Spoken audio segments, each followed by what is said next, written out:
Very good morning, dear student. Yesterday I was teaching you Albert Einstein, lesson number 4. Today I am going to keep myself continue in this lesson. So listen very carefully. हाँ, यहाँ से देखो आप. Then you are an ungrateful boy and ought to be ashamed of yourself. Teacher कहते हैं तुम एक ungrateful है. अनग्रेटफुल मतलब जो कृतज्ञ होता है, जो किसी की किए हुए उपकार को, बात को न माने. और तुम अशेम्ड भी हो. Are to be ashamed yourself, तुम्हें अपने आप पे शर्म आना चाहिए. I suggest you to ask your father to take away. मैं तुम्हारे फादर से पूछूंगा, कहूँगा कि तुम्हें यहाँ से लेके जाएं. Albert felt miserable when he felt school that afternoon, not that it had been a bad day. Most days were bad now anyway, but because he had to go back to the hateful place the next morning. Albert यहाँ पर थोड़ा सा बेचारगी महसूस करता है. उसको बुरा लगता है, लेकिन सॉरी एक्सट्रीमली सॉरी, थोड़े गले में प्रॉब्लम है. उसको बुरा लगता है, लेकिन वह कहता है कि ये तो खुद ही और बुरा प्लेस है मेरे लिए स्कूल, और जहाँ पे मैं जाऊँगा वह और बुरा प्लेस है. मतलब वह घर को या जहाँ रहना, जहाँ गो बैक जाना चाहता है, और हेटफुल प्लेस है उसके लिए. He only wished his father would take him away, but there was no point in even asking. वह कहता है कि कोई बात नहीं, उसके पिताजी आए यहाँ से ले जाएं, पर उन्हें कहने की कोई भी ज़रूरत नहीं थी. He knew that the answer would be he would have to stay until he had taken his diploma. जब तक वो डिप्लोमा नहीं ले लेता उसे वहीं रुकना होगा. इसके फादर ये रिप्लाई करेंगे, इस वजह से उसको रुकना पड़ता है. Going back to his lodgings, lodging मतलब होता है home, did not cheer up him up.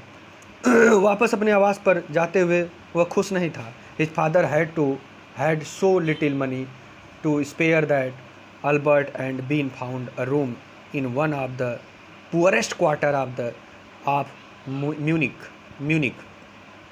उसके पिता के पास, उसे देने के पास थोड़े ही पैसे थे, जिससे अल्बर्ट म्यूनिक के सबसे घटिया इलाके में कमरा ढूंढ पाया था. मतलब ज़्यादा पैसा नहीं था, पुअर था. He did not mind the bad food and lack of comfort और इवन द डर्ट एंड स्क्वेलर. उसको स्क्वेलर मतलब होता है डर्टी. वहाँ उसको गंदगी, रूम या गंदी जगह या इस प्रकार की समस्याओं से उसको कोई समस्या नहीं थी कि यहाँ पर कमरा छोटा है, गंदी जगह है, स्क्वेलर है, डर्ट है. He did not mind the bad food and lack of comfort. उसको इस चीज़ का कोई ध्यान नहीं था कि खाना ख़राब है, आराम कम है, और even the dirt of the squalor. But he hated the atmosphere of the slum violence. लेकिन वहाँ के गरीब लोगों की जो जीवन शैली थी उसे वह घृणा करता था. His landlady beat her children regularly and every Sunday Saturday and her husband come drunk and beat her.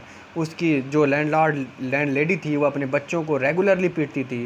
And every Saturday, और हर सैटरडे को उसका हस्बैंड पी करके आके उसको धूनता था, उसको पीटता था, उसको कूटता था.